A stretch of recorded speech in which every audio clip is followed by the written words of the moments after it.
Nshuti bakunzi ba Rio World News 250 nk'uko mumaze kubimenyera tubagezaho amakuru atandukanye yiganjemo aya politike, ay'ibyamamare n'abahanzi ndetse n'andi yose aba arimo aracicikana hirya no hino ku mbuga nkoranyambaga.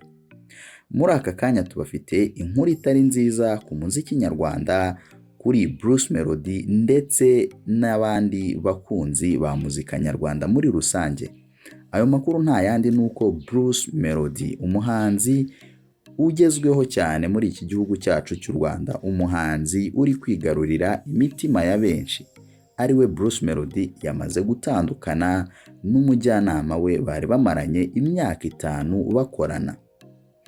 Umuhanzi Itahiwacu Bruce wamenyekanye nka Bruce Melody yamaze gutandukana na Kabanda Jean de Dieu wari umaze imyaka 5 ari umujyanama we mu muziki. Ibi ngibi Bruce Melody yabitangaje mu itangazo ryagenewe abanyamakuru, itangazo yageneye abanyamakuru ryasohotse muri iki gitondo cya tariki 16 Gashyantare 2021. Muri iri tangazo Bruce Melody agaragaza ko mu rwego rwo kwagura umuziki we by'umwihariko mu ruhando mpuzamahanga yahisemo gukorana n'umujyanama mushya ari we Ndayisaba Lee, uzwi cyane kuri Cloud9 Entertainment. Uyu muhanzi yaboneyeho kwibutsa itangazamakuru ko Kabanda Jean de Dieu bari bamaze igihe bakorana agiye kuba ahugiye mu mirimo y'Isibo TV bafatanyije.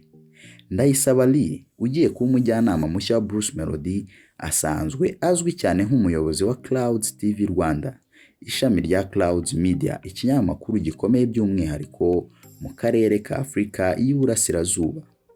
Uyu ni umwe mu bari bayoboye irushanwa rya East African Got Talents, akaba yaragize uruhare mu itegurwa ry'ibitaramo nka Beer Fest birimo icyabereye i Rugende cyatumiwemo Wizkid n'ibindi bitaramo bikomeye.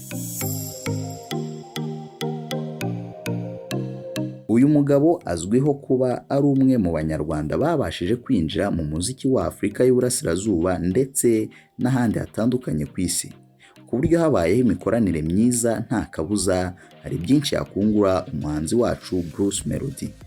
Kabanda Jean de Dieu wari umaze imyaka 5 akorana na Bruce Melody yamufashije cyane mu bihe byari bikomeye.